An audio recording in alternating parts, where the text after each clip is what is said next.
Diamond workers union Gujarat DWUGએ 15 જુલાઈના રોજ આત્મહત્યા હેલ્પલાઇન નંબર લોન્ચ કર્યો હતો।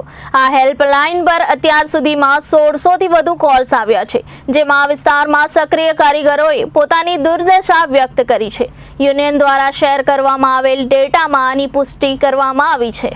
કહેવાય છે કે હીરાની ચમક ક્યારેય ઝાંખી પડતી નથી, હીરા હંમેશ માટે હોય છે। આ બધી વાતો હવે અર્થહીન લાગી રહી છે। હીરાનો ધંધો ધીમો પડી ગયો છે અને મોટી કંપનીઓની તરફેણમાં લાંબી રજાઓ વચ્ચે એક ચોંકાવનારી સ્થિતિ સામે આવી છે। ડાયમંડ વર્કર્સ યુનિયન ગુજરાત DWUGએ 15 જુલાઈના રોજ આત્મહત્યા હેલ્પલાઇન નંબર લોન્ચ કર્યો હતો। આ હેલ્પલાઇન પર અત્યાર સુધીમાં 1600થી વધુ કોલ આવ્યા છે, જેમાં આ વિસ્તારમાં સક્રિય કારીગરોએ પોતાની દુર્દશા વ્યક્ત કરી છે। યુનિયન દ્વારા શેર કરવામાં આવેલ ડેટામાં આની પુષ્ટિ કરવામાં આવી છે। સુરતના હીરા બજારની સૌથી મોટી પેઢીઓમાંની એક કિરણ જેમ્સે શ્રાવણ મહિનામાં 10 દિવસની રજા જાહેર કરી છે। કંપનીનું કહેવું છે કે વૈશ્વિક સ્તરે હીરાની ઓછી માંગને કારણે તેણે આ નિર્ણય લેવો પડ્યો છે। DWUGના વાઇસ પ્રેસિડેન્ટ ભાવેશ ટાંકે જણાવ્યું હતું કે સુરતમાં છેલ્લા 16 મહિનામાં 65 હીરા કામદારોએ આત્મહત્યા કરી છે, જેમાંથી મોટાભાગનાએ મંદીના પરિણામે પગારમાં કાપ અને નોકરીની ખોટને કારણે ઊભી થતી મુશ્કેલીઓને કારણે આત્યંતિક પગલું ભર્યું છે। ઉદ્યોગમાં તેમણે કહ્યું કે અમે આ હેલ્પલાઇન નંબર 15 જુલાઈએ શરૂ કરી હતી। અત્યાર સુધીમાં અમને 1600થી વધુ કોલ્સ આવ્યા છે, જેમાંથી ઘણાએ કહ્યું કે તેઓ આર્થિક તણાવને કારણે પોતાનો જીવ લેવાની અણી પર છે। છેલ્લા કેટલાક મહિનામાં મોટા ભાગના કોલર્સ બેરોજગાર થઈ ગયા છે, તેઓ રોજગાર શોધવા માટે પણ ચિંતિત છે।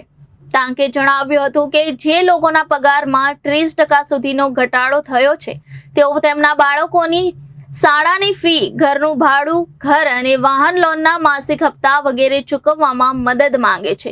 યુક્રેન, રશિયા અને ઇઝરાયલ ગાઝા સંઘર્ષો તેમજ ચાઇનાના મુખ્ય બજારોમાં નબળી માંગને કારણે વધુ પડતો પુરવઠો વધ્યો છે, જેના કારણે આ વર્ષે 50,000 કામદારોએ તેમની નોકરી ગુમાવવી પડી છે।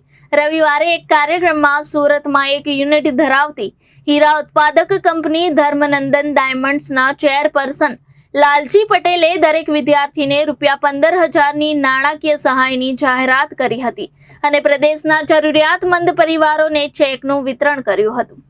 ધર્મનંદન ડાયમંડ્સે એક નિવેદનમાં જણાવ્યું હતું કે નાના હીરાના એકમો બંધ થવાને કારણે કેટલાક જ્વેલર્સે તેમની નોકરી ગુમાવી દીધી છે અને તેઓ તેમના બાળકોની શાળા અને કોલેજની ફી પણ ચૂકવી શકતા નથી। નાણાકીય કટોકટી સહન ન કરી શકતા હીરા કામદારો દ્વારા આત્મહત્યાની વધતી ઘટનાઓ વચ્ચે સુરત ડાયમંડ વર્કર્સ યુનિયન દ્વારા તાજેતરમાં એક હેલ્પલાઇન નંબર શરૂ કરવામાં આવ્યો છે, જેમાં ઘણા બધા કામદારોએ તેમના બાળકોની શાળા અને કોલેજની ફી ચૂકવવામાં સહાય માટે વિનંતી કરી છે।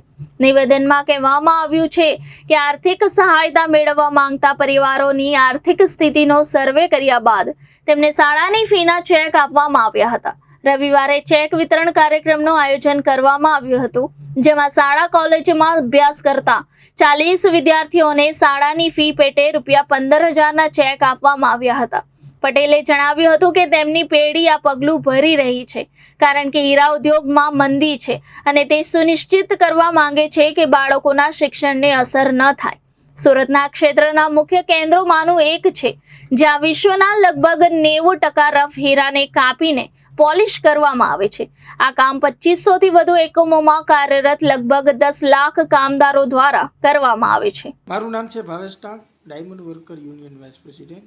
છેલ્લા 2 વર્ષથી ડાયમંડ ઉદ્યોગની અંદર ડાયમંડ સિટી તરીકે વિખ્યાત વિશ્વની અંદર છેલ્લા 2 વર્ષથી ડાયમંડ સિટી સુરત હીરા ઉદ્યોગ, જ્યાં લાખો રત્ન કલાકારો કામ કરે છે, છેલ્લા 2 વર્ષથી મંદીનો માર સહન કરી રહ્યું છે। અસંખ્ય રત્ન કલાકારો આર્થિક પરિસ્થિતિ અને બેરોજગારીના કારણે ત્રસ્ત છે।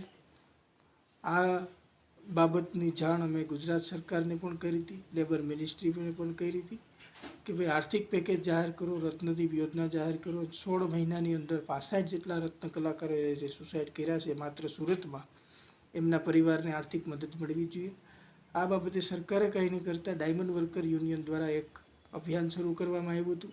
આ અભિયાનનું સ્લોગન હતું કે રત્ન કલાકારો આપઘાત ના કરો, અમને કોલ કરો.